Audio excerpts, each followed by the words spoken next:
All right, let's call to order the RTC meeting for Friday, June 16th with a roll call.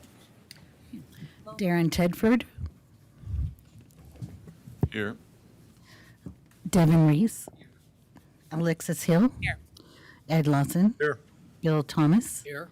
Hillary Sheevy, Mary Luz Cruz, Here. or Garcia, Adam Spear. Here. Thank you. We have a quorum. Thank you. All right, let's do the Pledge of Allegiance. The flag's at the back of the room. Alexis, will you lead us? Absolutely. Oh, whoops. That way. I pledge allegiance to the flag of the United States of America and to the republic for which it stands, one nation, under God, indivisible, with liberty and justice for all. All right. Okay. Let's move on to public comment. We'll start with Damian Cole first.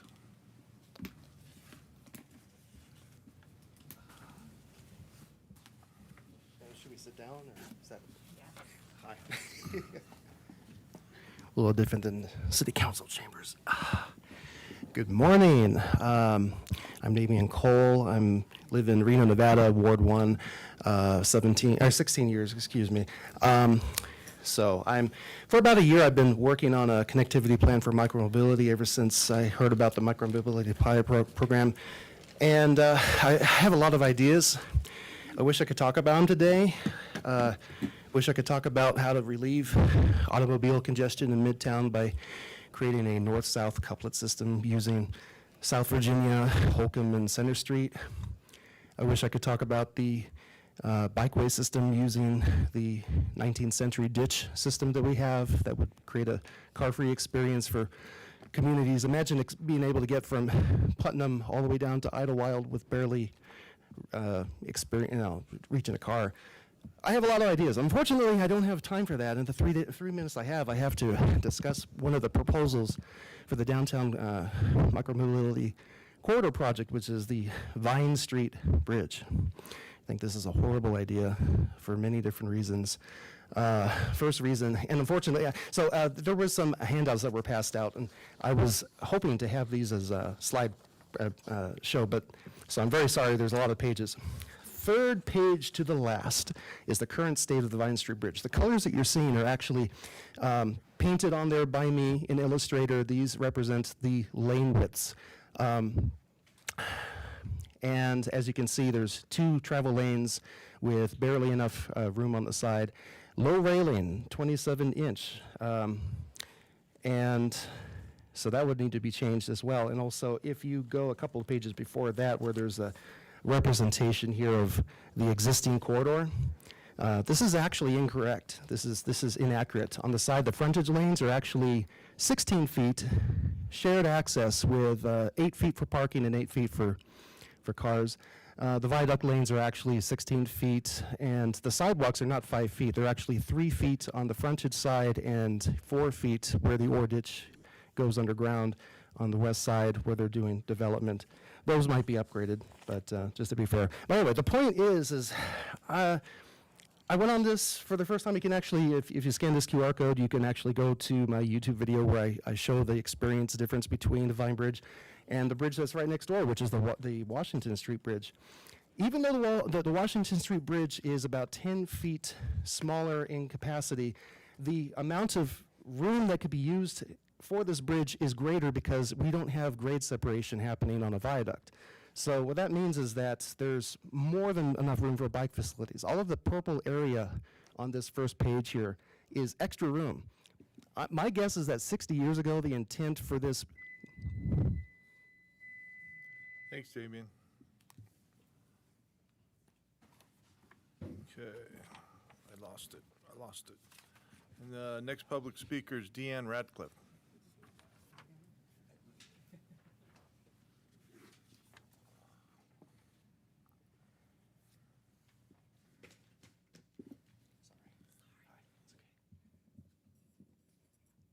This is certainly a different experience here to sit down here. Anyway, I was thinking a projector, but we'll see. Thank you for letting me speak, by the way.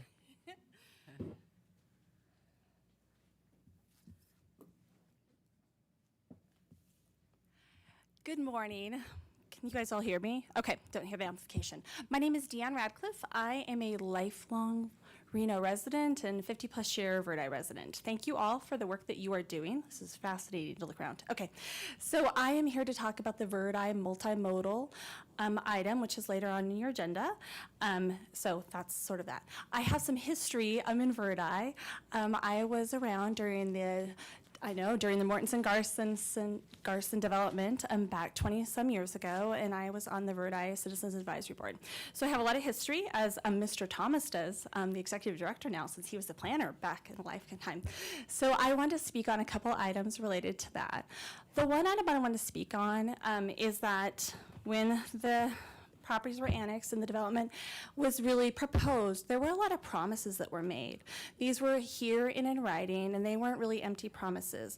Unfortunately, as the developments came through in the future, the city of Reno did not hold to the standards and the promises that were made in here.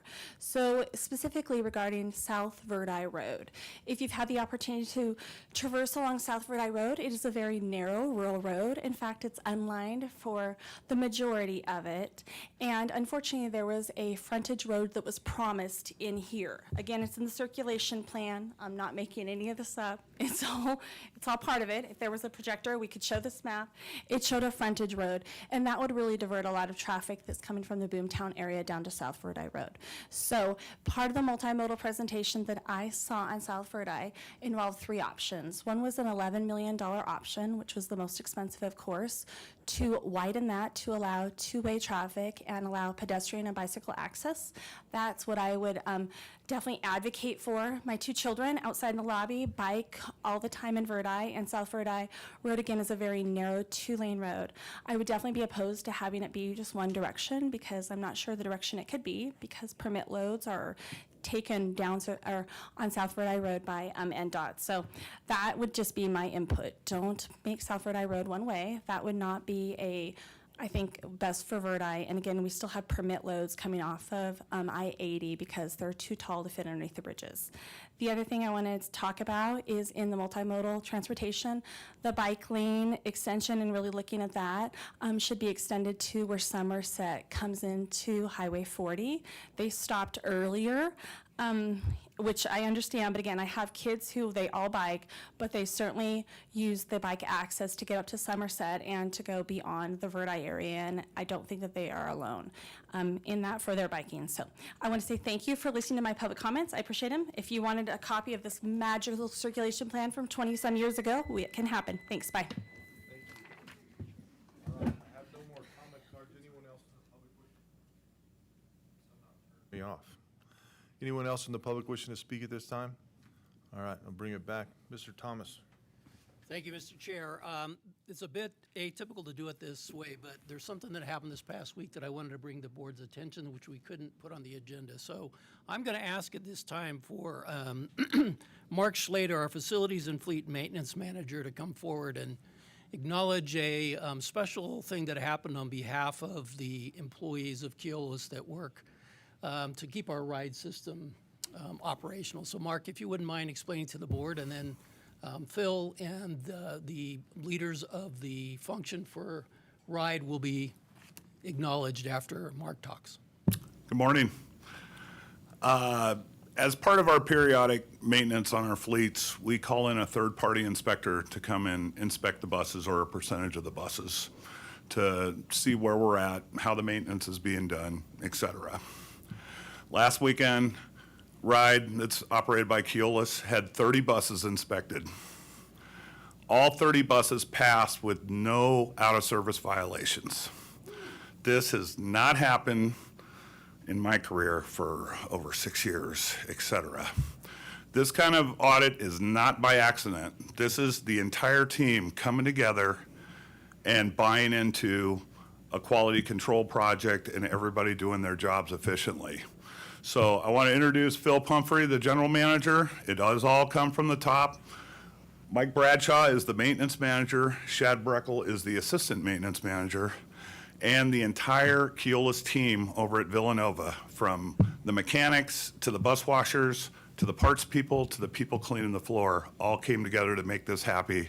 I wanted to make sure I could extend my thanks and RTC's thanks for a job very well done.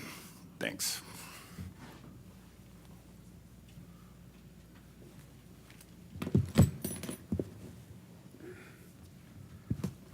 Thank you, Mark. Good morning, Commissioners, Mr. Thomas, Mr. Tedford. Directly behind me to my left is Shad Breckle. He's our Assistant Shop Manager, and Mike Bradshaw. And Mike is the Shop Manager. And so what I want to tell you is that I have the highest respect for both their personal and professional abilities in the shop. And we have 16 dedicated technicians and a parts clerk that help make this happen. This fantastic. Shad has been with us 3.5 years, and Mike's been working with in service to the RTC for almost 29 years this year. And he's been head of the shop in management for 23 years. So this is a really great job by them. And one of the things we're doing to recognize this accomplishment in the shop is we're giving them all a $500 check grossed up to all the technicians. So we will have ordered those, and they're on their way, and we'll be doing that very quickly. And we're very excited for this great audit finding. So wanted to thank you again for your faith in us. Appreciate it. Congratulations.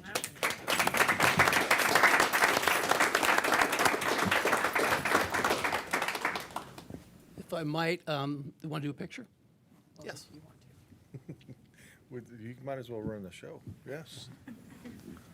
If I can, as we get up to do the picture, I think it might have been said, but I just want to accentuate the fact that when this happens, it means the buses aren't out of service. Because once we take a bus out of service, then it can't be available for the customer. So ultimately, this reflects directly on the ability for us to have our buses show up on time, on schedule for the customers, which is really what we're all about. Okay.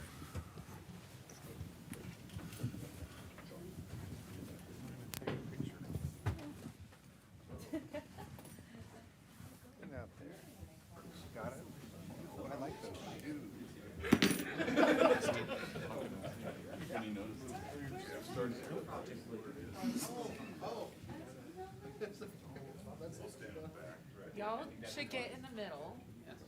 And congratulations, congratulations, thank you so much. Congratulations, thank you for your hard work, congratulations. Gonna be good. I saw that too. Good job. Yeah, totally impressive.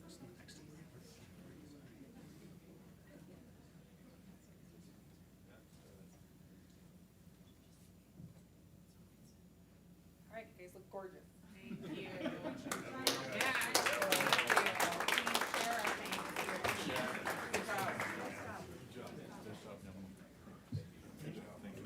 Sarah, thank you. Good job.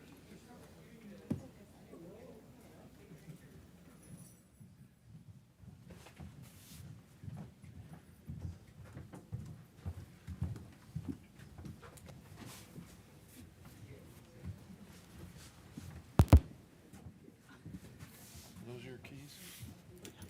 They're on the ground. Okay, let's move on to item 3. Oh, you have something else? The agenda, when we get to the agenda. Okay.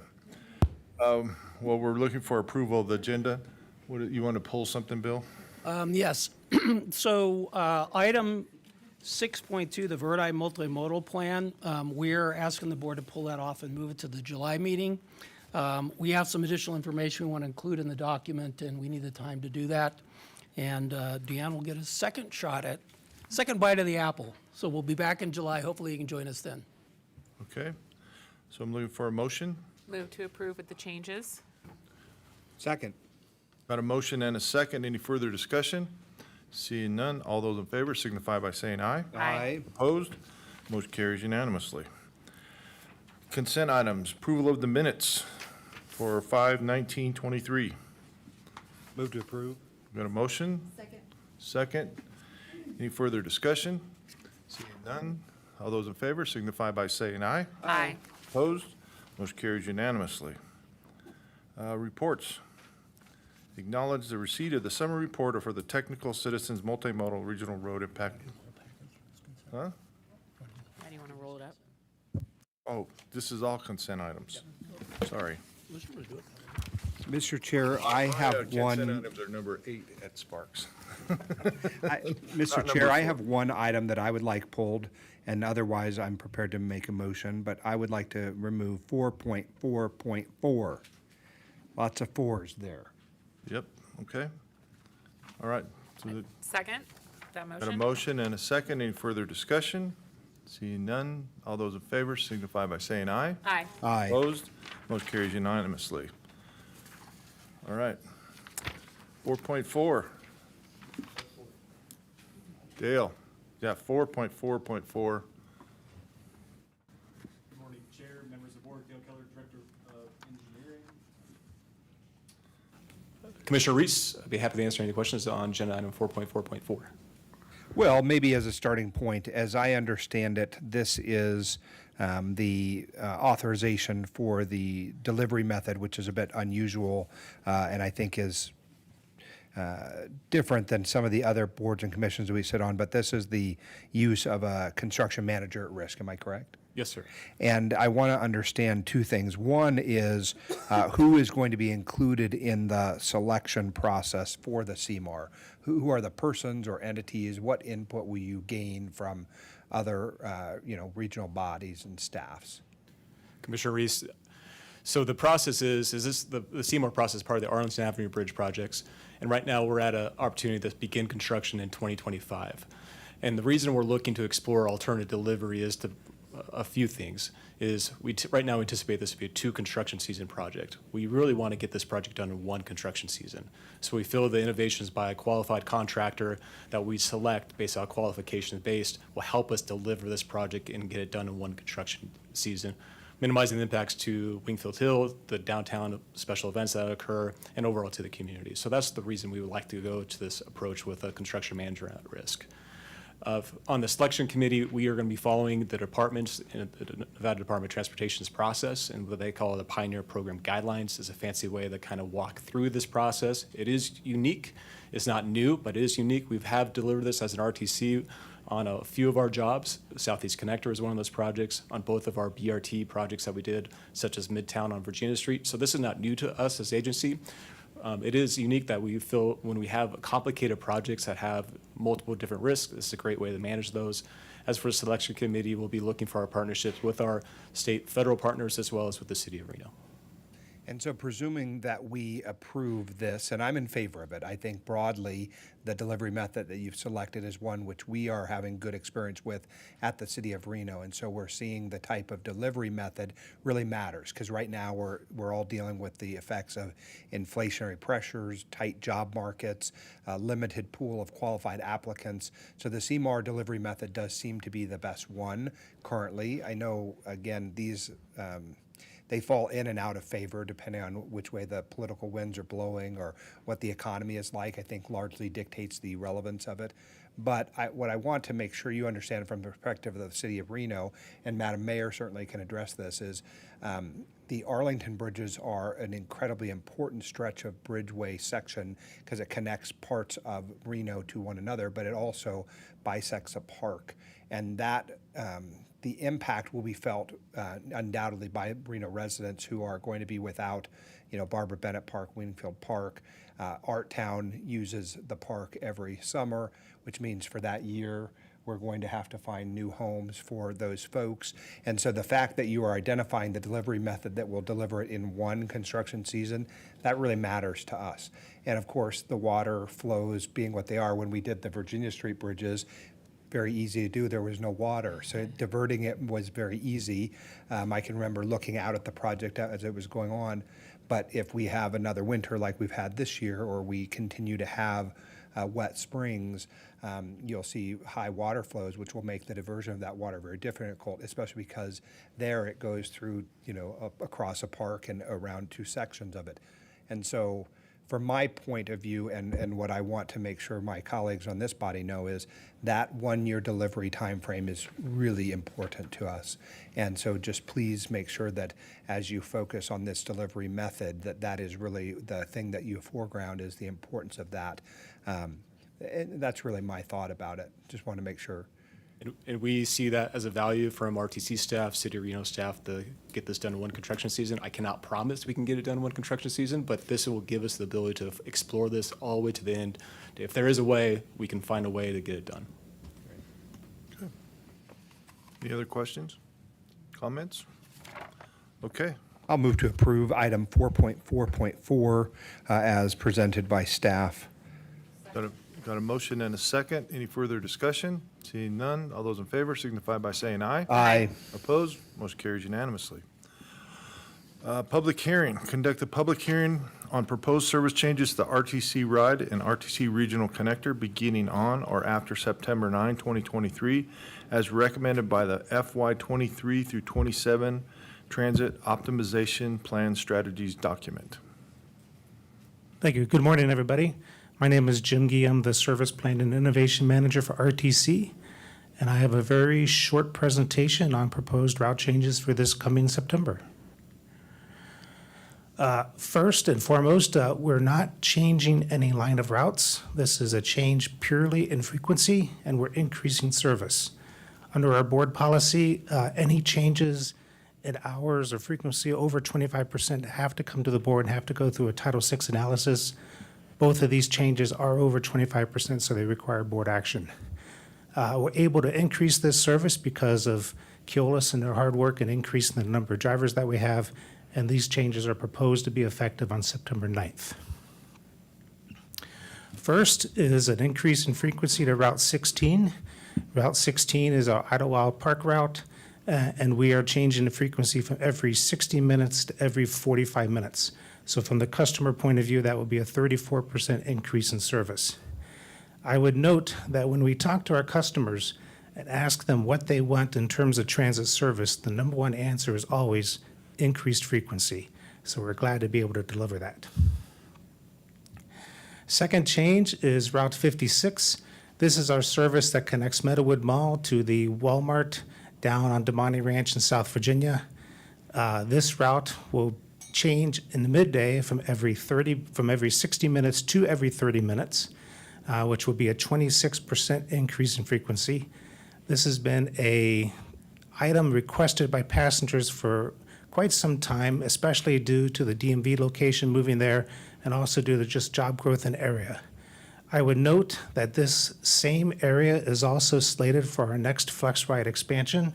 So when I come back next year and talk about route changes and FlexRide, we're also going to be looking at straightening this route out so that we can gain some better economies on the fixed route side to help support the FlexRide side. Otherwise, in terms of changes, as we do with every assignment, we look at all of our schedules, look at all the data we have, and adjust our run times to meet the needs of our customers to improve our on-time performance. I have a note here that Route 11 and Route 12 have been really impacted this past summer due to ridership and construction, and so we are dedicating extra buses to those two routes, especially to resolve some of the issues that we've had. And with that, I would be happy to answer any questions you may have for September. Questions from the commission?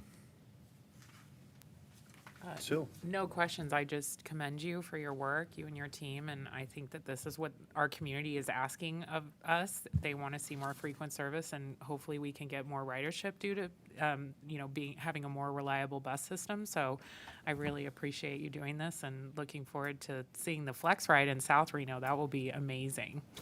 It's a change that a lot of customers have asked for. And as we grow in our driver staffings, we're able to push out more flex rides where it makes sense. I'd note ridership-wise, we've had 10 straight months of increases. So we're trying to keep building upon that foundation to basically make ourselves available to our customers. Ms. Sheedy? Thank you. I guess, Bill, maybe this is a question for you, Bill. Where exactly do you get that data, and are you pulling it from the app? I just think that could tell us, some stories where we can focus or where we don't need to focus so much. What does that look like? I'll actually ask Jim, because he's the one who knows the technology and where we get that data, so. So the app data comes specifically from the app developer. They share with us Basically, all the data in terms of usages, what routes they're requesting, the times, and then we also have a number of different data sources from different apps. We also receive data from Token Transit in terms of where people activate their passes. We have data from on-time performance from our CAD AVL system. And so basically, we have a lot of different data sources that we mesh together in order to basically develop our schedules. Okay, that's great to know. And then just love to have a future update on how it's going with the app. And I mean, I think it was, I don't know, 4 or 5 months ago, whenever you brought it to us. So I'd just be curious to see, what you think and just maybe give us some interesting statistics or things that you have seen that maybe were surprise or of value. I know, just as a sneak preview, our app usage has doubled over the last year. Right. And as we start pushing out the information at the bus stop level, which we're in the process of doing now, that will continue to build that app usage. Great. Thank you. Awesome. Anyone else? Okay, thank Jim. Thank you. All right, this is a public hearing. Anyone in the public wishing to speak on this item? Seeing none, we'll bring it back to the dais, and I'm looking for a motion. Got a motion from Mayor Sheevy, second from Ms. Hill. Any further discussion? Seeing none, all those in favor signify by saying aye. Aye. Aye, opposed, motion carries unanimously. All right, 6.1, approve the RTC Management Policy P64 Street and Highway Program. Mr. Keller. All right, good morning again. Chair Lawson, members of the board, Dale Keller, Director of Engineering for the record. So the management policy before you today represents how the RTC staff administers the street and highway program to our 3 local jurisdictions that we serve. So the original background, a little history, the original street and highway policy was established in 2001 and last adopted in 2005. The commissioners, I think the past and I think the present, have fostered this regional approach to how we administer the program, which allows that equitable distribution and funding to various entities of our other governments in a matter which benefits all residents of Washoe County. And so the purpose of this policy update is to document our current standard practices between RTC and the local jurisdictions, ensure fair and equitable spending of our limited funding sources, so that's our fuel tax, as well as any of the state or federal dollars that we do receive. It helps provide that consistent and reliable decision-making, and then lastly, meets the community's expectations. As you'll see in more detail in agenda item 6.3, the street and highway policy update does align and supports the agency's strategic roadmap and strategic goals. In particular, goal number 2 here, where we talk about enhancing RTC's roles and anticipating and meeting future transportation needs.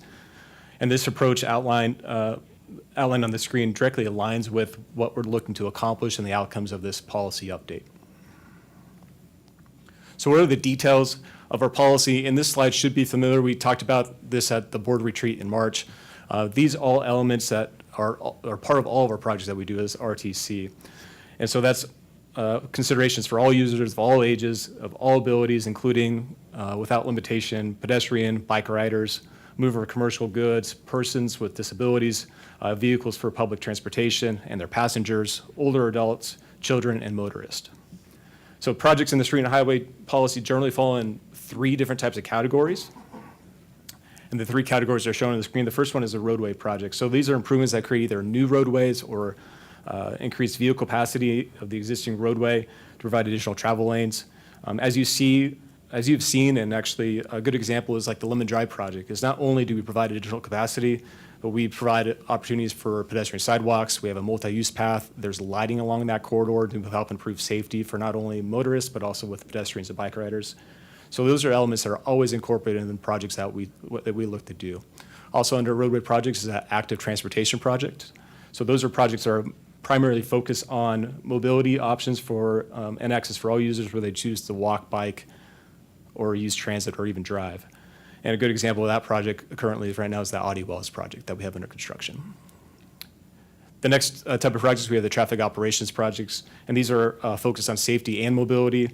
We're looking to use technologies to help improve both safety as well as modifications of intersection projects with asset traffic engineering. And the last one, of course, is our pavement preservation project, where we're looking to keep good roads good. And if they're not in good conditions, where we find a way to address those poor performing roads in a good opportunity. So overall, and what we're looking to do in each of these three categories is define certain boundaries where decisions are made with staff and then with staffs at the local jurisdictions, but also reflects where judgment needs to be exercised. RTC coordinates with local jurisdictions on every major phase of the project, including planning, programming, and project delivery. And during project scoping or preliminary design, RTC will coordinate with the local jurisdictions to identify and agree upon all necessary improvements. So what this policy will do, we'll try to solve and address all the scoping elements early on this project and development. Then at either prior at the completion of preliminary design and before we start acquiring any right of way, we'll go ahead and enter into a interlocal cooperative agreement at that stage. And of course, there's public involvement opportunities all throughout this process. So the outcomes play a key role in the transportation planning and project implementation, as shown here on these four bubbles, where the board has input into this process. And we're really looking to provide that stability and consistency between the RTC and the local jurisdictions in meeting the regional transportation needs. So it provides schedule and cost certainty throughout the entire process and delivers that focused results. The policy represents the equity basis for project administration from the viewpoint, not only from the RTC, but also from the local administrations. And we have overwhelming support by each of the three jurisdictions and their staff. So today, staff recommends the approval of this policy. And also to note, this policy can be updated and revised. It has been updated since 2005, but this is also reflects as we continue to grow as a community, we can always come back and seek board approval for any future amendments. So one thing before I open to the questions, I also like to invite Doug Malloy up. He is our engineering manager. He's been a key role in development of this policy. This has been an ongoing effort with our partners for over 2 years to make this happen, and Doug's been playing a key role. So happy to answer any questions. Okay, questions from the commission? Yep, Ms. Hill. Thank you. This is exciting. I just can't quite tell from the policy we're adopting. Is this the first time we've done active transportation and micromobility as part of this policy, or has it always been in there? We've clarified it to answer your question. It looks, yeah, like there's a real emphasis on it. So I applaud you and the team for that, certainly. I don't have anything to add to that. It is a clarification. The previous policy, very, very limited, and we're in a new place now. Okay, thank you. Mr. Reese? Thank you, Mr. Chair. A couple of things. One is I want to make sure that the policy is lengthy, so it's hard to hit every item, and I think the presentation does a good job of that. But I want to ask first about the scoping process and make clear that all of the local agencies will be involved in the scoping before consultant agreements are reached. Is that an accurate statement? Commissioner Reese, yes, that is an accurate statement. That's we worked with the local jurisdictions to incorporate that part. Perfect. And so a second issue, which often I think happens for Reno, but probably happens for all of us, is that this question about whether or not RTC is responsible for overhead electrical work. So when we go in and are doing new street or roadscape projects, I want to make sure that we're following the jurisdiction codes, that they're being included in the scoping of the project when necessary, because I think it matters as we seek to, especially in areas that are older and that are having rehabilitations. Oftentimes we're having these conflicts with the question about which agency or jurisdiction is responsible for the undergrounding of utilities. So can you speak to that? Yes, sir. And be direct, is that if there's any time that we have an overhead utility in conflict with our proposed improvements, those utilities will go underground. Now, early on in that stage and working with our local jurisdictions, understanding do we need to underground utilities if they're not in conflict with an existing roadway. It's easy when we widen a roadway, that's easy. We're in conflict, that can be removed. But we have a key decision about how do we spend our limited funding sources on these overhead utilities if they're not in conflict. And so we want to get to a point with our agency staffs that agree upon that early on so we can price that. And as we look at those four bubbles, you understand the costs that are associated with this project. And we can present to you saying this includes overhead underground utility, and that has an increased cost of X million dollars. So we want to be clear up front and be more certainty when we present these projects to you. So I take it by your answer, though, there does come a moment when the conflict point is reached, and the conflict is really about the cost of undergrounding the utilities. Is that accurate? Cost and schedule. So a good example, if we have a payment preservation program that we need to keep a good road good, or this is in dire need of filling potholes as an example. If the direction of the RTC board is that, hey, we need to underground the utilities, okay, we can make that happen, but knowing that that could increase the cost and also increase the schedule delays of actually maintaining that roadway. Well, and your answer sort of leads into my last question, which is about the warranty period. I understand that you've added to the process for the warranty period. Can you go into that a little bit? Or maybe it's not added, you've clarified. Clarified, that's a better way of defining that. We've clarified the warranty project and warranty process, not actually the window of that time period. This time period still remains the same, but we have to talk about what does it mean for the approvals of the local jurisdictions, say to City of Reno, please, relief of maintenance from the RTC, now it's due to maintain this roadway. So we want to clarify that process all the way through, so there's a clear understanding. When we are done, RTC is done with the project, now it's on the local jurisdictions to maintain that roadway. And so the last question I have really relates to the Verdi area. So South Verdi Road is a road that I fundamentally believe should be a regional road. It's one that connects, communities in a way that I think is consistent with how we view others. How does this policy address how we move roads into or out of, we'll call it regionalized? I'm not sure it's exactly related to the policy adoption today, but it brings up the importance because it's related both to the undergrounding of utilities, which there would be there. It relates to a consistent theme in the Verdi community, which is about the safety concerns that they have. There are issues that when recent development projects have come along, we have required certain roadway improvements that would, we hope, extend to that particular roadway. So I am trying to figure out and balance the competing needs of both the city's concerns about that specific roadway and this policy. So I hope that makes sense. It does, and I'd characterize this policy as more of our capital improvement delivery system. So we're happy if it is a regional road or if there's an opportunity for us to say this is the direction of the RTC board to go do, we're happy to go do it and to follow this policy with it. So if this policy doesn't decide what projects are in or out, this project said if this project is in and it's priority for this board to go do, this is how we're going to go do it. Bill? I was just going to jump on that point to say the real meat of the conversation, what is and isn't regional, comes up through the RTP when we update it. Because that's where we have to make the tough decisions with limited resources. Where do you collectively want to put the money and what issues you want to address? So there will be a forum coming up in the next year to focus on that. Well, and Mr. Thomas, to that point, I think I view the document as a guide, not a final decision maker, or it doesn't control in every situation. There are certainly going to be areas where there will be board input needed about a gray area. But the document itself, I think it's well done. It's intended to be somewhat flexible given the uncertainties of certain conditions. So Yes. appreciate that. Okay, anyone else? Okay, with that then, I'm looking for a motion. Move to approve. Second. A motion and a second. Any further Include one thing. Just sorry. Appreciate the presentation. I'm having a hard time doing this here.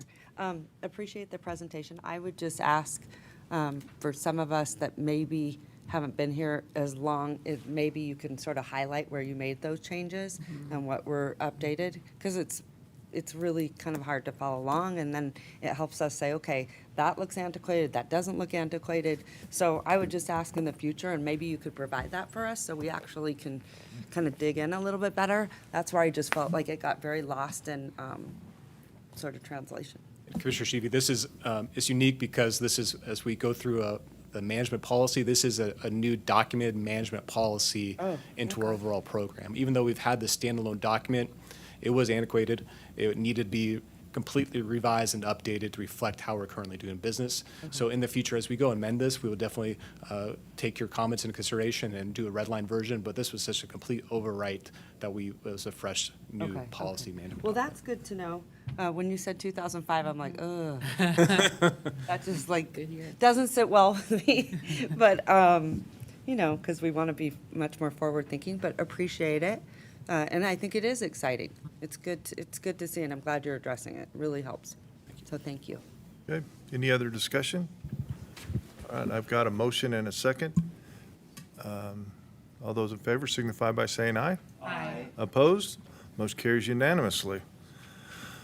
6.3, acknowledge receipt of the RTC strategic roadmap for FY '24 and provide input and direction regarding the next steps. Chair and board members, for the record, Bill Thomas.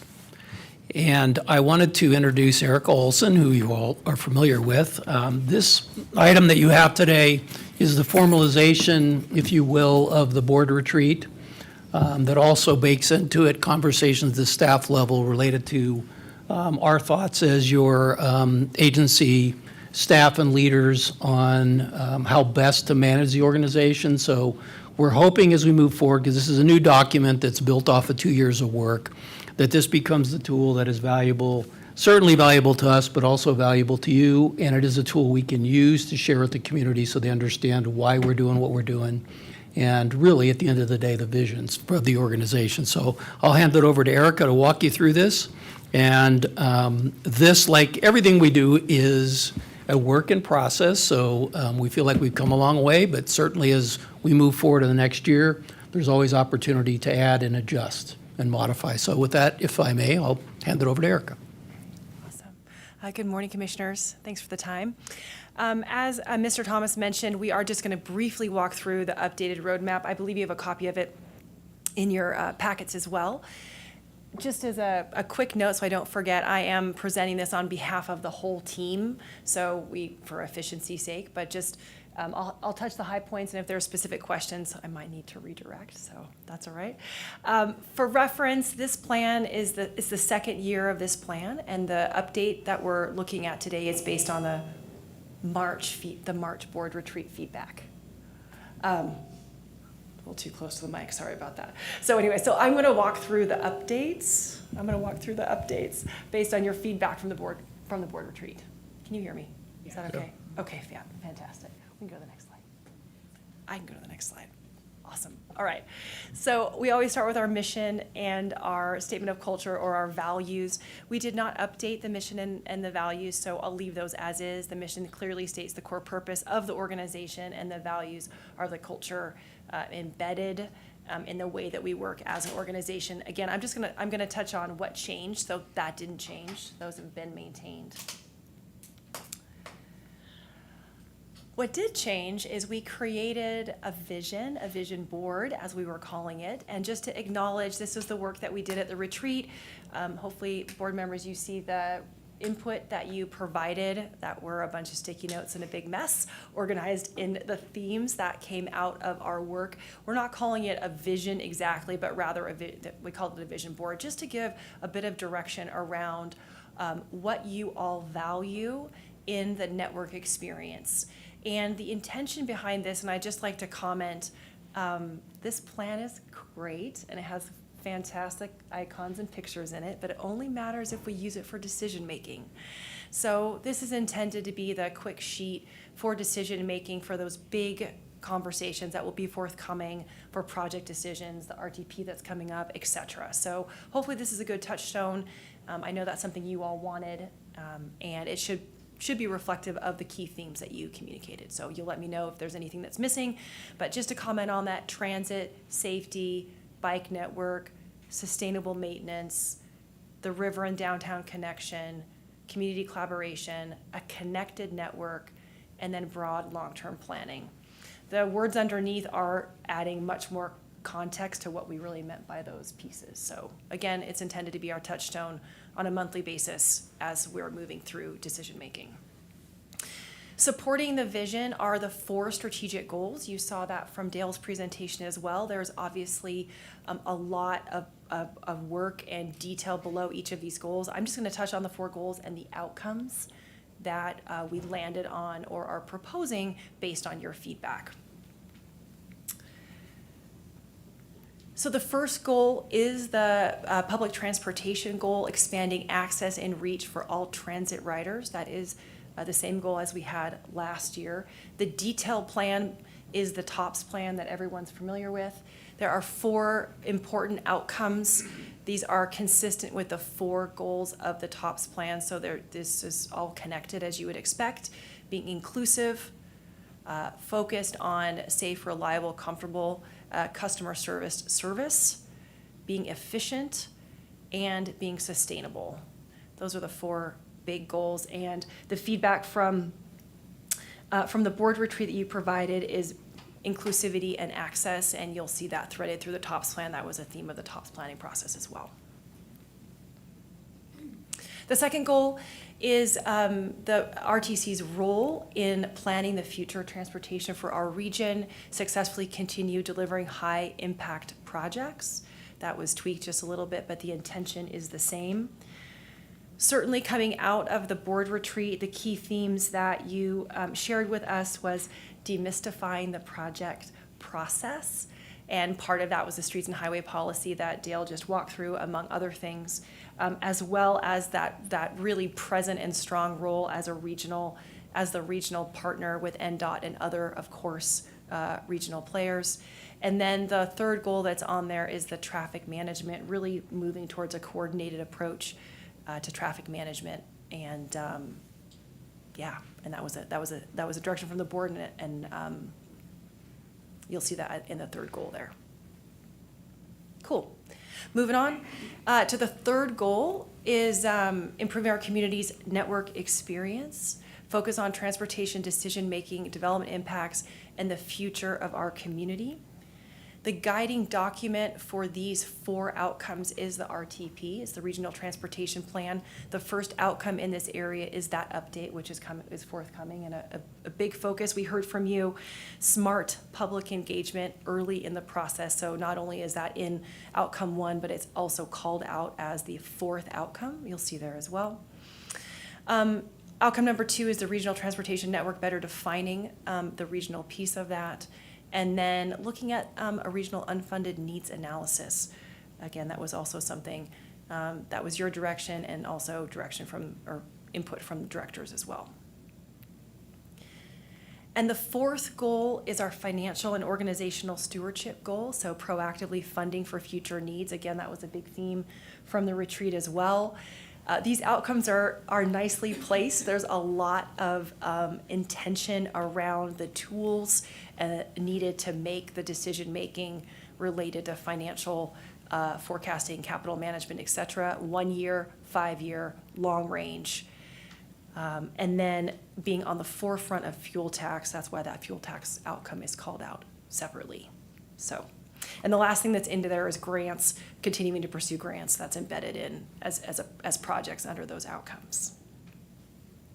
So that walks through all of the 4 goals and the key themes that we heard from you as well, the changes in the plan. And I'd just like to conclude, and then I'll pass it back to Mr. Thomas.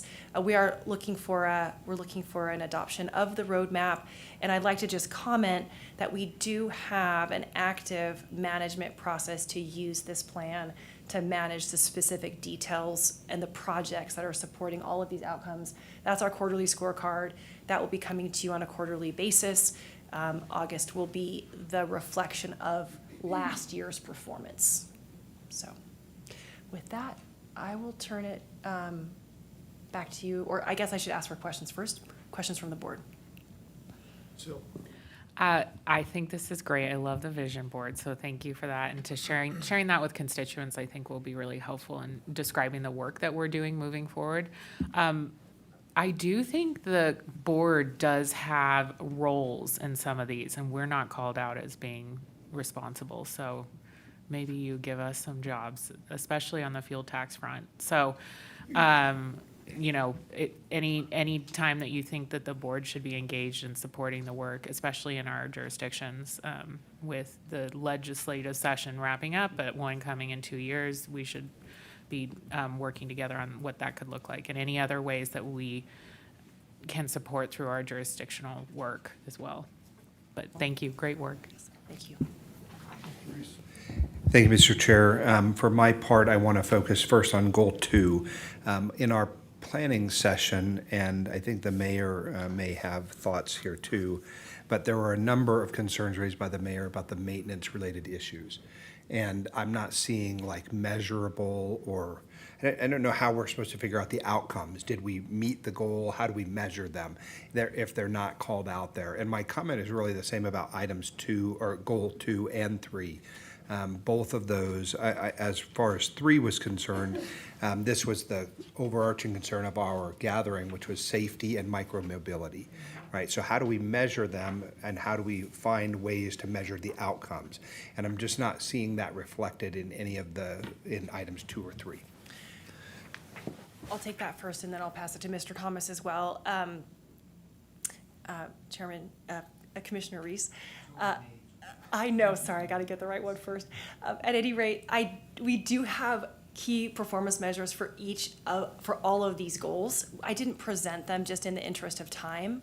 So in the detailed roadmap, we really identified like a handful of 3 or 4 meaningful measures at the goal level that reflect the movement of these outcomes. In addition to that, the scorecard, when we provide that to you, you'll see projects specifically for all of these outcomes that also reflect the effort-based work to drive forward these outcomes. So we did just present the high points, and the plan does have more of the detail. But I will also ask for Mr. Thomas if you'd like to add on.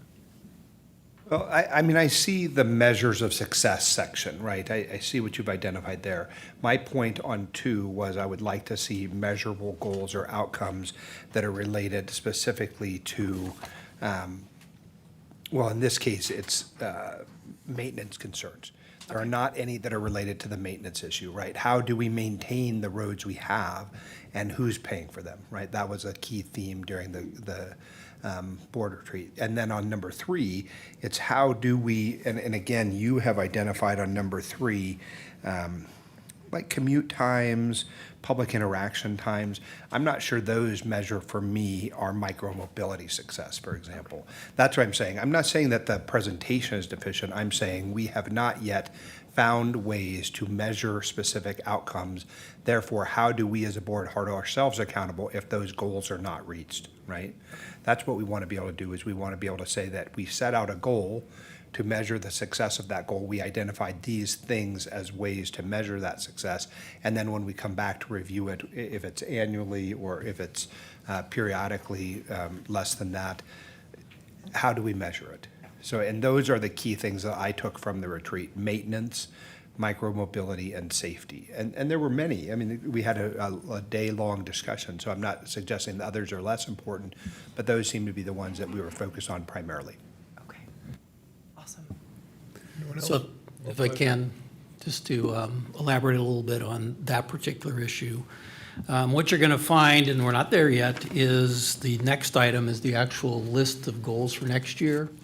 And as we get to that, I'll talk about the maintenance issue. But what you're describing, Commissioner Reese, is exactly what we're trying to achieve, is trying to get ourselves to the best place in these measurable items so we're all on the same page. Because the frustration we have, and sometimes you have, is what are the expectations and what are the outcomes? And I would love to say we've perfected every one of these, but there's a lot of work to do, and you'll see even as you look at each of these items, whether or not these are going to be effective measures of success, we're going to find out.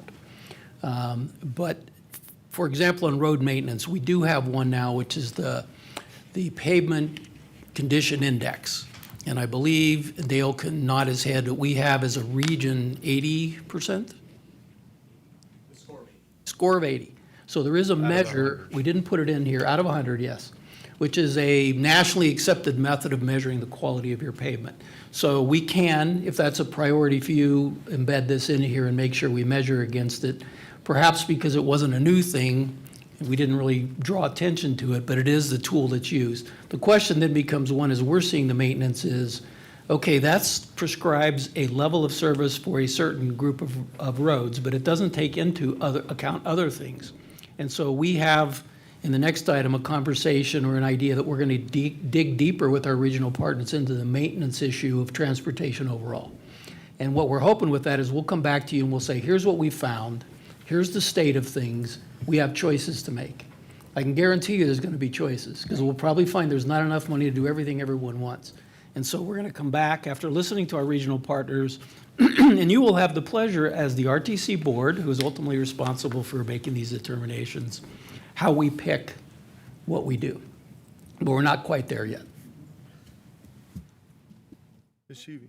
Thank you. I'm really glad we're having this conversation because I think we do a lot of these, and I think we do it to sort of appease the board. I'm not just saying here at RTC, but everywhere else, quite honestly. So, you know, when they really don't get implemented, it's always like such a slap in the face, right? I don't want that to be us. So how do we make sure that we are implementing the things that we want to see? I think this is a very, very different board, and I want it to be a very different board. I don't want it to be the past board of what we've seen typically here. I think it's a new day for transportation and innovation, and this board, I think, is the ones that are going to get us there. And then also, one of the things I think we have to continue to look at it almost every meeting and say, where are we going? What did we accomplish off of, you know, this plan, right? Because I think it's very good. The one thing that I don't see in here that I was a little disappointed, and maybe Erica, I totally missed it because I've worked on plans with you and you are the best of the best, but it's only going to do us any favors if we're actually implementing it. And like I said, I think it happens all the time where we're just like, yeah, let's just appease the board and let's do this, and it sounds really fluffy and great. But and it's very important to me, and I heard it at the retreat as well, was the river and also the connectivity to the river. I look at that as something that could be a great way for people to embrace transportation or have interaction with the river. And I think to Bill's point, you're like, we're not there yet, but we got to get there soon, because I have this like anxiety that we're going to let this time pass us by and we're just sort of going through the motions. And that's what I don't want to do. And we've had conversations about this where Bill is like, I want to get this board to where you guys want to see it through. So that's all I want to say. I just want to make it very clear that I think we want to do innovative things and different things and really make it happen. So if there's some way to really help us get to these goals and make sure we're measuring them, then I think that that's important, especially with micromobility. Now more than ever, it is so critical. Great cities have great micromobility plans. I know that we've all been in cities, and every time we go, I'm like, oh my God, we can do this, Arena. Why aren't we doing this, right? So we just want to make sure we want to get there. So thank you so much. I appreciate it. Thank you. Anyone else? Mayor Luz? See if I can get, thank you, Erica. So I know this, you said this is the second year of the plan, and I obviously didn't attend the board retreat earlier this year, and you said you will be seeing the quarterly scorecard, which is going to be nice. That's going to be in the form of just a presentation quarterly, you said, the scorecard, or what do you envision that to be? I'm going to pass that back Okay. to Mr. Thomas, yeah. Yeah, at a minimum, we would plan to do a presentation to the board. Hopefully, we'll get to a place, because this is a new tool and it's evolving, and unfortunately, you all didn't start it. So that is one of the anchors to this, is trying to take what was started and the wheels are in motion and adjust it to what your desires are. That we would do it as a report, probably verbally the first few times, and then it might become more of a consent item so you can all look at it and see if we're tracking, and not have a presentation at, every third board meeting. That would be the end goal. And the second part to my question, it's a new tool, it's a new board, and to Mayor Shivi's point about us having kind of a new configuration here, what would you say in retrospect, in the first iteration to now, what do you think this board, my colleagues here, brought to the envisioning session earlier this year that was maybe an evolution or a theme or a trend, something that's kind of changed from last year to this year? I like to have the context. I'll take that, and then I'll ask for Mr. Thomas to add in. So last year, we did not coalesce around a vision. So that in and of itself is new. And nor did we ask that question either, so just to be fair. Last retreat and last cycle of this process, we picked very specific strategic issues. So it's feeling more coalesced right now, and that's new, and that's great. And I would also just comment that, what we're asking of a process like this is super multi-layered. And then in this organization, it's even a bit more complicated because there are existing very important plans of record that this strategic roadmap intends to sort of harmonize, if you will. And the danger of that a bit is that we're oversimplifying. So, and yes, things need to be simple, but sometimes this is oversimplifying. So I do want to just comment that this process isn't as nice and neat as some of the other jurisdictional processes because of those existing plans of record that are important, the RTP, the TOPS plan, the way that the capital plan is structured. So just to go there for just a quick second, what I think is really cool about this is that we do have a set of agreed upon, in air quotes, priorities that also start to reflect the board's direction and acknowledge the connection to the very important work in those sort of central plans for the organization. So hopefully I'm making sense with that. Can I just add one more point to all of that as well? So the team has a couple things going on last year. We did a pilot last year where we managed this plan on a quarterly basis. We used the scorecard with the directors and the executive team to manage the priorities that were put in place when we started this roadmap last year. In addition to that, the next agenda item right now, you'll see the annual department goals. So all of that is aligned to this set of goals and outcomes. And when we think about using the plan to drive results, we're talking about metric-based outcomes and we're talking about effort-based outcomes. That scorecard is a reflection of all of that. So I'd like for us just to have that in our minds in the context of all the pieces that are coming together and what we're really talking about when we're talking about driving execution and driving implementation. So, yeah. And if I might, just maybe specifically on subject matters to get to the question, I would say that if you look at, and this is what we're probably going to be giving each of you a laminated version so you can't spill coffee on it and ruin it, is the vision board, because that's the one, when we make these decisions every month or as we're doing them on projects, we need some kind of thing to center on to go back to say, is this aligning with what we said we want to get done? Because all of us know we can get distracted so easily day to day and miss where we're going. So that's what this is about. The key ones I would say that are added here that are new are sustainable maintenance. That wasn't there before this board had the retreat. I would think the bike network is a little more clarification of what we're trying to achieve, which is not necessarily individual things, but create a network or a bike network as a goal. I'd also say the river and the downtown connections, that's new. That wasn't there before this board weighed in terms of its desires were. And I think the other ones that you look at here were kind of refinements of what was already in motion. Thank you. You're welcome. Anyone else? Okay. You need action on this one? Yes. Oh, I'm so sorry. It is in here. Okay, so I'm looking for a motion on acknowledgement of the RTC's strategic roadmap. Got a Second. motion and a second. Any further discussion? Seeing none, all those in favor signify by saying aye. Aye. Opposed? Motion carries unanimously. All right, 6.4, approve the RTC goals for fiscal year 2024. July 1, 23 through June 30th, 24. Mr. Thomas. Oh,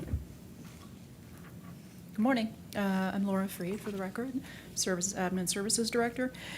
And as Ms. Olson and the Executive Director were just discussing, item 6.4 flows nicely from item 6.3. 6.3 is your strategic roadmap.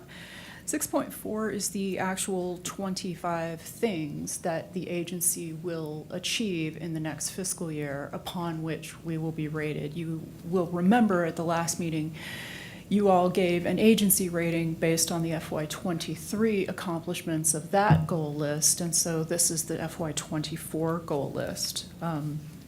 And so if you have questions about the specific tasks of these 25 things that RTC will accomplish in FY24, I'm happy to try and field them or call on the directors to speak to them specifically. But the requested action is to approve the RTC list of goals for fiscal year 2024. And if I might, you might. Mr. Chair. I just wanted to highlight a couple of these and to remind you, it's a learning process, I think, for all of us, how all these pieces fit together, that just because something's not here on a goal doesn't mean we're not working on it.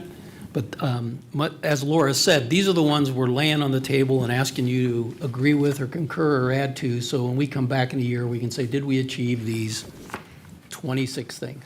It doesn't mean that's all we're going to do, but these are the ones we feel are the best set out for the evaluating the effectiveness of the organization. So if I can just highlight a few on this list. One of them is to start the design of the Sun Valley Boulevard improvements, which is a project that was started years ago and then was basically partially done and then put on hold for the balance. So we're planning to move that one forward to actually get to the place where we can then move towards implementing a project. There are other projects obviously here, but I just wanted to highlight a few. The other is in terms of completion next year, it's our goal to complete the Audie Wells Corridor multimodal improvements. If we can pull that off, I think we're going to be ahead of schedule, perhaps by a year, but that'll be our goal, try to get that important project finished. In addition, Sky Vista Parkway widening and rehabilitation up in the North Valleys, that's our goal to get that done next year.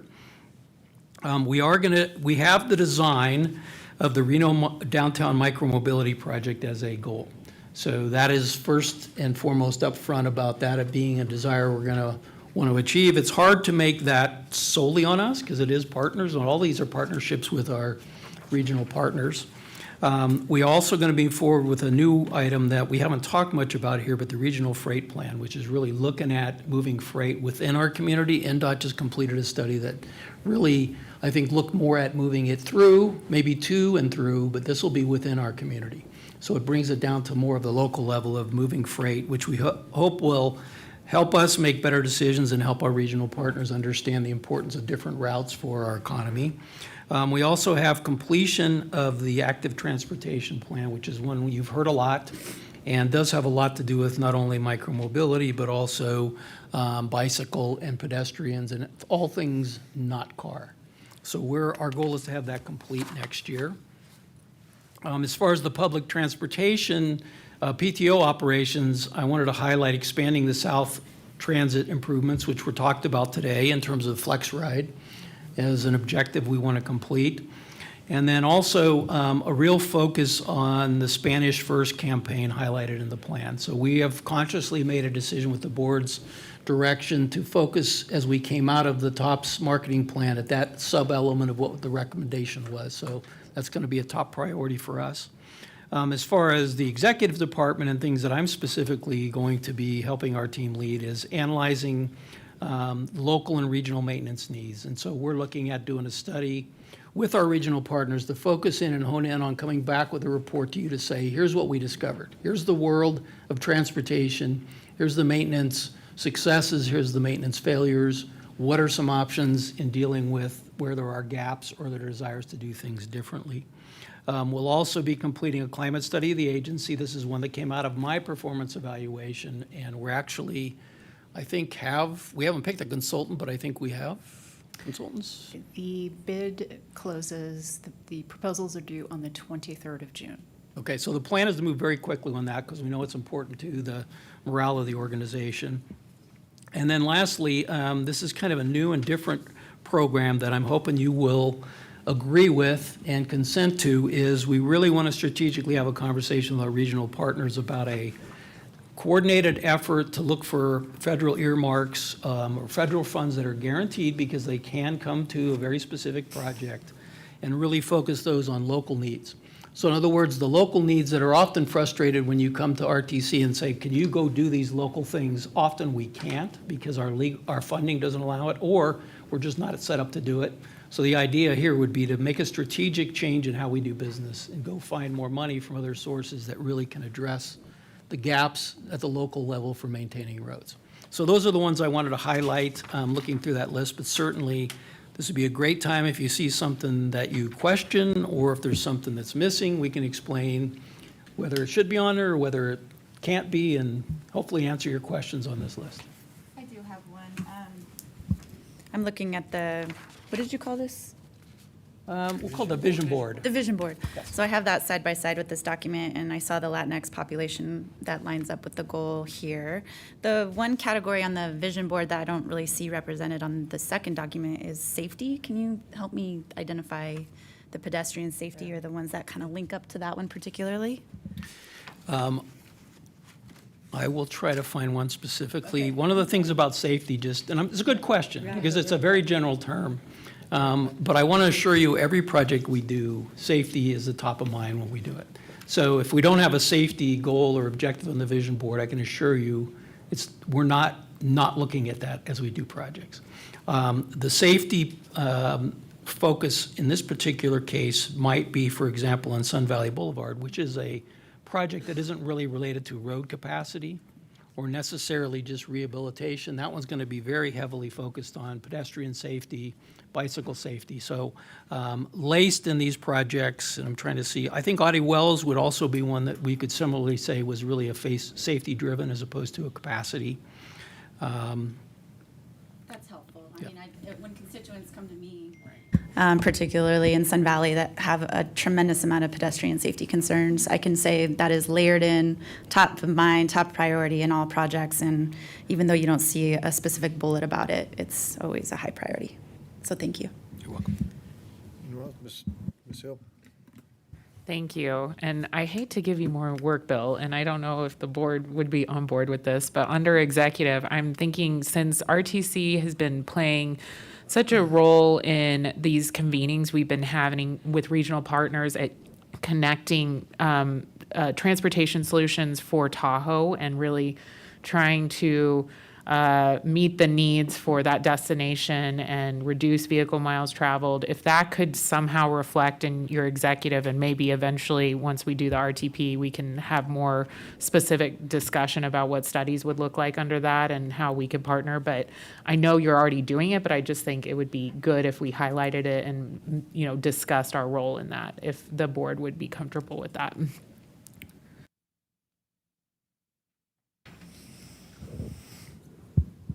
From my end, I guess it would be looking for consent, and we can come back and further define. I think we're going to need some conversations. So the expectations can be lined out, but certainly that's part of this conversation, is to get the sentiment of you collectively on where we should be spending our time and energy.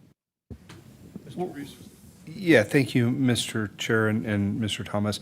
I think for my part, certainly, I'm inclined to support Ms. Hill's request. I mean, it's an important component of our regional transportation system that's been, quite frankly, until Ms. Hill has taken it up, it really has been overlooked for a long time. And so we have some commitments, I think, regionally that are needing to be made there. So for my part, yes, I see that as being something that could be added to this list. I want to ask a very specific question about number 15, but I also thought the picture for the last slide was particularly a good one. And so we can't pause but mention, look at that. I don't know why the Munchkin doesn't. I know, look at little Zora, little cutie nugget. But yes, quite the fun time we had there that day. And I was not supposed to be the only one wearing this shirt today, thanks. sorry. Exactly. I'll get you back. Item number 15, it says identify and implement methods to enhance contractor employee morale. So this is certainly an important one for me. This is something that I think all of us have identified as top of mind as we sat through our retreat. I think part of it is just the sense that we have that we want to be more engaged with our employees and including the contractor employees. And there's this sort of, I don't know, we'll call it artificial gap between us or barrier between us. I want some of that to be lessened. But I'll give you an example. We had this great conversation this morning about the work that had gone into ensuring our buses were operational. We didn't have any of the maintenance people here. And I don't know if that's because they're all working, they're very hardworking people, and they're in the yard, but hard not to celebrate their accomplishment, but that they weren't here tells me that there's a little bit of a disconnect, right?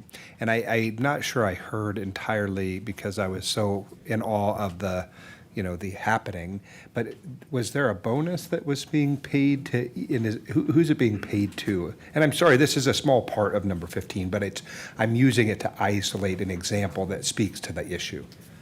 That money, that $500 bonus was going to everybody on the team. So So any of all the of the team maintenance members. workers Yes. who are responsible in the shop for making sure our buses are going on time receive that one-time bonus? That's my understanding. Yeah, that's fantastic. It would have been just that much more fantastic if one or two of them had been here in the building so that we could have been able to thank them publicly. And quite frankly, sometimes they don't want the public recognition. But when we're going to take a picture up front, it should be with the people doing the work too. Force the picture, I love that. Like, we could also go ourselves, like, I think we go to them. I mean, are you Barbecue, trying we to were punish there. them to be in governmental meetings or what? But I think that would be a nice touch from us. I don't know, Bill, maybe you have a director of awesomeness or culture.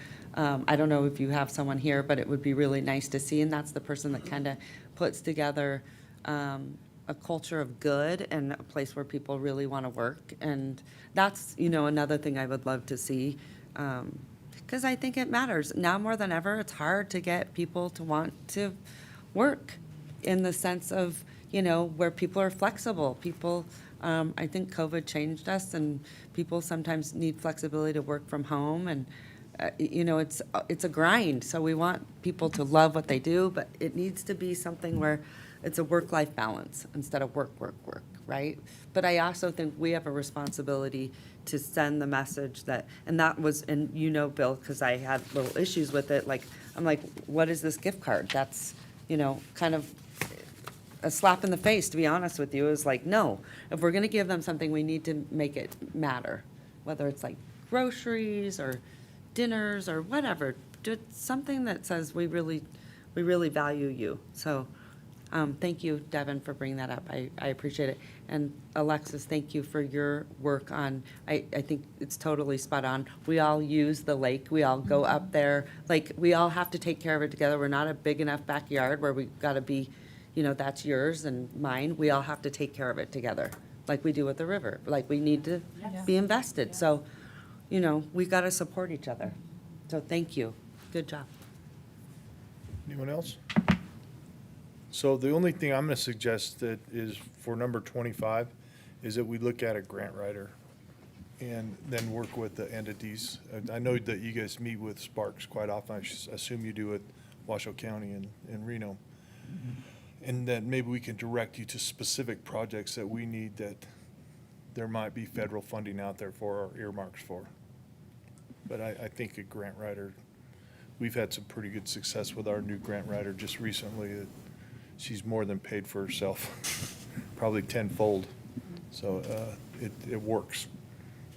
But I think the rest of it, the only other thing I'd add, Bill, is just let's come back quarterly and let's look at these and see where we are in the process. This is a one-year plan, so I don't know that you can accomplish every bit of it, but at least we'll know where we are and where we need to put more emphasis for.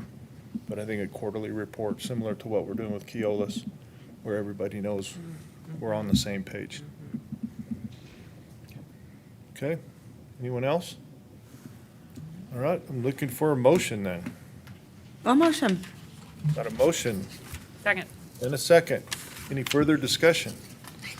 Being none, all those in favor signify by saying aye. Aye. Opposed, motion carries unanimously.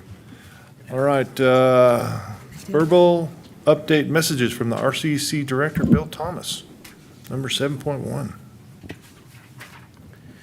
So I start these off usually acknowledging employees. This one's a bit bittersweet. So I'm going to start with the fact that I'm announcing one of our longest tenured employees, who you had earlier, Doug Malloy, is retiring next month after serving our community for nearly 25 years. On behalf of everyone at RTC, we want to thank you, Doug.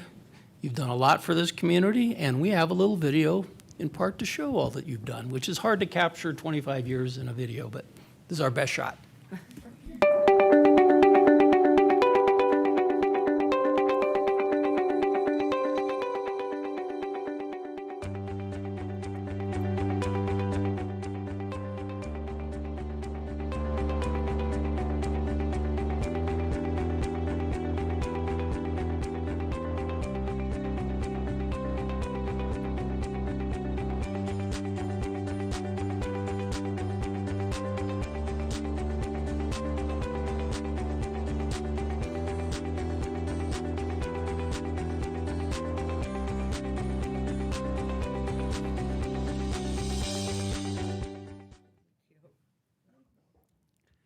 Doug has led numerous road improvement projects since he joined RTC in 1999.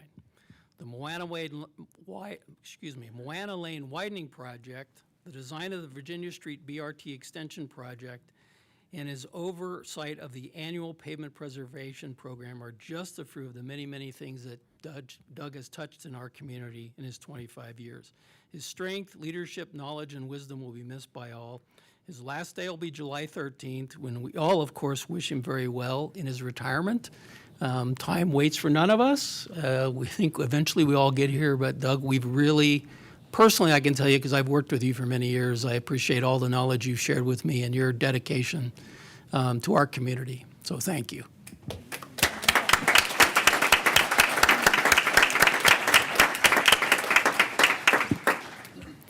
So change is always present. I want to make another announcement. I think she's probably at home with her new daughter. But I'd also like to thank Lauren Ball. Lauren's last day at RTC was last Friday. She recently accepted a job with MJT Consulting. And they do a lot of work with RTC, so hopefully we'll be seeing her around in some of our projects. Lauren served as our public information officer for more than 5 years. As most of you know, she gave birth to a baby girl in March, and her new role allows her her ability to spend more time at home with her 2 kids. So we wish her the best of luck and I'm looking forward to her in a different way interacting with us. So I wanted to thank Lauren for her efforts for RTC. I'd also like to welcome 2 new employees to the team. Jessica Dover. Jessica, are you here? In the back. She started a new job as project manager in the engineering department on May 22nd. She's been a senior project manager to the city of Fernley, where she worked on roadway capital projects and the pavement preservation program. So we're very excited about the skills and knowledge she's bringing to our team and looking forward to our time with Jessica. So I wanted to welcome her on behalf of the board and the rest of the RTC members. In addition, Garrett Rogers. Garrett, are you here? There he is. Okay, he started June 5th. He's also a project manager. He comes from NDOT, where he oversaw construction of several projects in northern Nevada as an assistant resident engineer. So Garrett is hitting the ground running. One of his projects is the 4th Street Roundabout, which is under construction and one that's probably getting some attention. Maybe you guys are hearing from some people on that. So Garrett's jumping right into the thick of it on that project. We're looking very much forward to his contribution. So I wanted to welcome both of them on behalf of the board and the rest of the RTC employees. Last month, some of our staff worked with Vontas to upgrade the software for the transit app.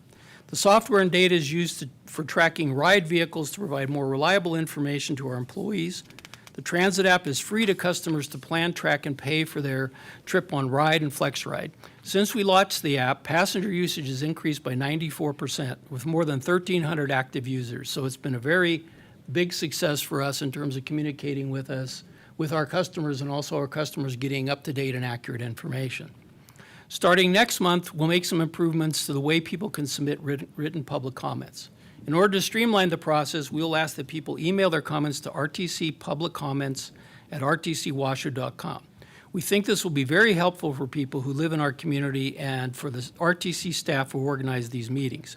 People can also call 775-335-0018 to leave public comments through voicemail. So for the benefit of the board, this really has taken multiple touch points and ways for people to get into our system and centralizing it so people don't get lost or misdirected. So that's the end goal, and we're looking forward to implementing that very quickly here.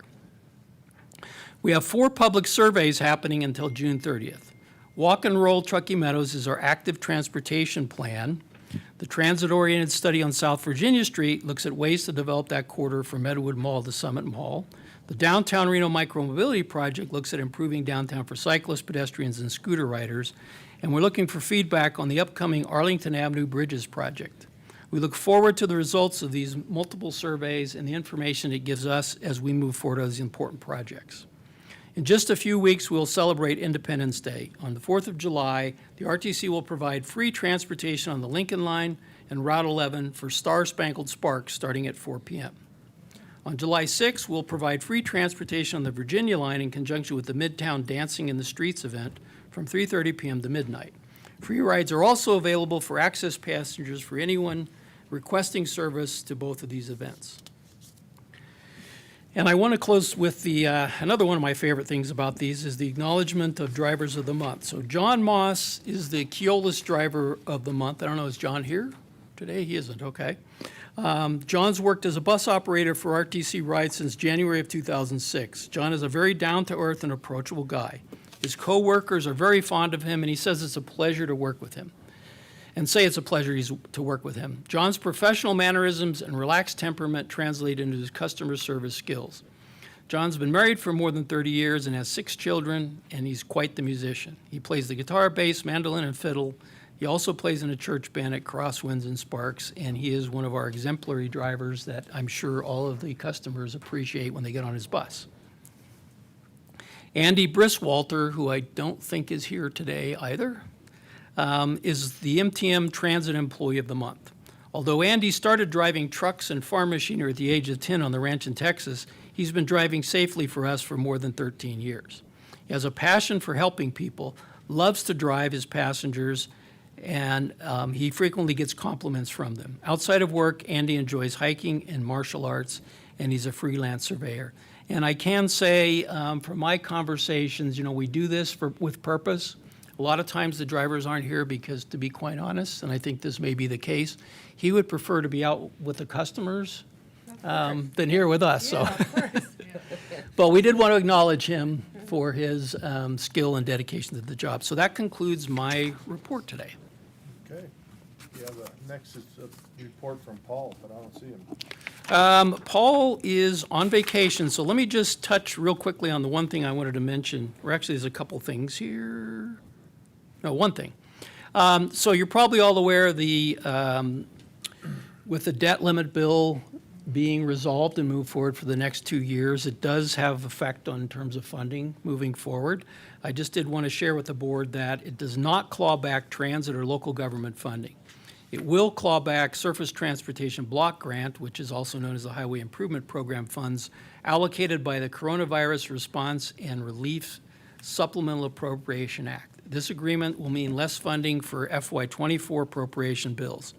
Cuts between 1% and flatline are expected. So while we don't see any immediate effects right now for our programs, and I don't know if Darren's going to talk about this or if he has it in his list, but going forward, we do know that the results of this act is probably going to adjust in some ways the availability of funding and what funding is out there. As far as I know, it hasn't affected the IIJA, which is a key bill that influences transportation projects. But I did want to share that with you. And of course, if you want more information, we can always look into it, or we can have our federal consultants who are very up to speed talk to you if you feel like there's more in-depth information you would like. So that concludes the federal report.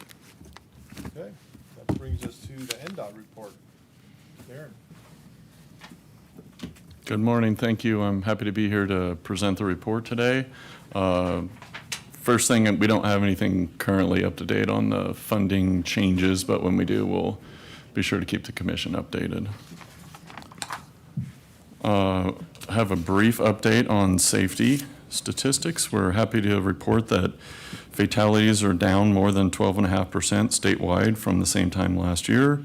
Also happy to report that Washoe has experienced a 25% decrease in fatalities from the same time last year. Our statewide safety program continues to identify needs and develop projects to address the biggest areas of concern where the most improvement can be made. To that point, I'd like to mention our activities related to vulnerable road users. The Vulnerable Road User Safety Assessment is required under Title 23 of Federal Code as part of our Highway Safety Improvement Program. A vulnerable road user includes people walking, biking, or rolling, and is defined as a non-motorist by the Fatality Analysis Reporting System. The safety assessment will indicate areas throughout the state with a high propensity of vulnerable road user-involved crashes. The assessment uses the most current 5 years of crash data and demographics data, including census tracts, average median household income, and race. The areas where poverty and racial disparities are present and determined to be at high risk will be further evaluated. The assessment will result in programs, projects, and strategies to reduce safety risks for vulnerable road users. And this assessment is completed on an annual basis. To highlight our efforts on safety improvements, and as a result of items identified in the Mount Rose Corridor study completed last year, the first project is underway. Drivers will see periodic lane, shoulder, and turn lane closures beginning this month as we launch a project to improve turns and accessibility on Lower Mount Rose Highway. The project will add concrete median turn islands and an eastbound right-hand turn lane on Mount Rose Highway at Callahan Road. It will reconfigure median islands for additional turn protection between the highway and Edmonton Drive. The new configuration will allow left-hand turns from Edmonton onto westbound Mount Rose Highway. It'll include construction of a protected 10-foot wide paved shared use path between Thomas Creek Road and Edmonton Drive on the south side of the highway. This will provide enhanced safety and access for students and others walking and bicycling between nearby residential neighborhoods, schools, and businesses. Also included will be roadside lighting for enhanced visibility at Edmonton Drive and Callahan Road. This is part of our ongoing collaboration with the RTC to improve accessibility and safety on Mount Rose Highway. We also continue our reconstruction of I-580 between Peckham Lane and Mill Street. Since mid-April, we have resurfaced approximately 2.5 miles of the southbound interstate with more than 14,000 tons of new asphalt. This month, crews have switched from the southbound to the northbound side. Over recent weeks, we temporarily reduced northbound I-580 to 2 lanes. As we wrap up those 24/7 lane reductions this past weekend, we have changed a reduction of northbound interstate lanes to 1 lane only during overnight hours. We will also hold 2 marathon construction weekends in July, which will reduce the northbound interstate to 1 lane through the work zone. Each of these marathon construction weekends allows crews to condense approximately 1.5 months of resurfacing construction into 1 weekend. Our project webpage provides project updates for drivers to see construction schedule and plan detours, and we're going to make it widely known when those specific marathon weekends are planned. Further south on 580, we're resurfacing sections of interstate and interstate ramps between South Meadows Parkway and Mount Rose Highway. Also grinding down a slight bump between the interstate and bridge surface where I-580 crosses over Virginia Street. Through and into the winter, drivers will see intermittent lane closures on I-580 between Mount Rose and South Meadows, mostly during daytime hours. Some additional overnight closures will be experienced. In previous meetings, we've discussed our project to resurface and improve State Route 431 and 28 near Incline Village. Earlier this month, we repaved Mount Rose Highway down into Incline Village. Next, our crews will repave State Route 28 in Crystal Bay and Incline. Drivers will continue to see intermittent single-lane closures Sunday evening through Friday afternoon on Mount Rose Highway and on 28. Most delays will be minimal, but some could be up to 30 minutes as flaggers and pilot cars alternate directions of traffic through the work zone. Major construction on this project will wrap up this fall. Some punch list items will be finished next spring and summer. That concludes my report. I'm happy to answer any questions. Questions from the commission? I don't have a question. I just want to say thank you on behalf of the Incline and Crystal Bay constituents, and they're very excited to have those roads repaired. So thank you for your hard work and your team. Good, thank you. And as a motorcycle rider, that bump on South Virginia is a big deal. Can I just ask you, how do you message? I mean, great job. I think it's important to show that the fatalities have gone down, but also I think it's even more important to really highlight, because it seems like I just hear about it way too much, right? But, so tell me how you message that. I think the more, obviously, we're talking about it, I mean, statistics prove, the more PR we do on it and marketing, that it's very, very beneficial. So what does that look like? Sure, I appreciate the question. You'll hear in different presentations about the many E's of safety or safety engineering, and one of them is education. There's engineering that seems obvious. There's enforcement. That's a big aspect. But the education portion is something we spend a significant effort on, getting to those either demographics, age groups, whatever it might be, that are experiencing the losses the most heavily and even broadly, to just blanket with as much information as we can about how to avoid these circumstances, whatever the case might be, of the fatalities and the serious crashes that we have. We have all of that information statewide from all law enforcement that files any report on almost any crash, but specifically fatalities and serious crashes, that we put that into our data. We keep track of those percentages when we report the numbers monthly and track them yearly. We use that to focus our efforts on where we can make the most improvement, and a significant portion of that is outreach to the public. Thank you. Thank you so much. I appreciate it. Thank you. All right, Good anyone else? news. Yeah. Okay, thank you, Darren. All right, commissioner announcements or updates? Do you have any?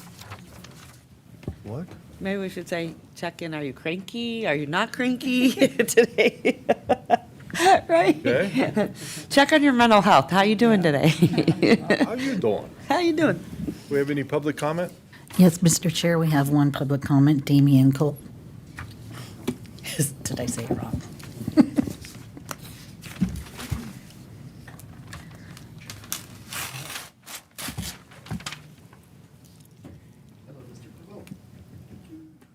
Test, test. Whoa, hi. Hello, Mr. Chairman. Part two. I have a habit of getting into really geeky, nuanced, detailed things that would probably be better for a different forum. So instead of looking at this, I'm going to set it aside. I'm going to talk more about the overall scope of the challenges that we face toward making micromobility network. We have a cultural problem. There's a cultural problem going on where we don't have we had, once upon a time in this country, 19th century, had a tradition of bicycles for a short time before the motor vehicle came around. Various countries in Europe managed to retain that tradition, and I think that's how come they don't have as much of a problem trying to transition to it. Engineers tend to treat bicycles as cars because they have certain standards they have to follow. Makes their bosses happy, looks good on paper. When you get to the drawing board, you have tons of standards that you have to follow. Lawmakers tend to think of bicycles as pedestrians. We're not motor vehicles. So that ends up putting bicycles literally in the gutter. Like, well, we don't want to deal with them. We don't want to deal with them. What do? We kind of put them in the margins. In order to tackle this problem, and this is something I've been trying to stress as much as I can over the last year, is you have to have the freedom and the liberty to set aside what we know and not be afraid of trying things that are out of the box and are out of the ordinary. Be dangerous. Don't be afraid of failure, and create a new way of thinking in the culture, and not worry about what's called diminishing returns. In other words, don't worry about plan it out on paper. Make the best network on paper, regardless of, let your dreams be the sky's the limit. Don't worry so much about the standards while you're planning, because by the time that you actually get to the execution of it, you're going to be scaled down a little bit, okay? That always happens. But like in the case of Washington Street, we have a very fat road network that gives us a chance to move bicycles off of the street, not take any road space from cars at all, not even affect parking in most of this.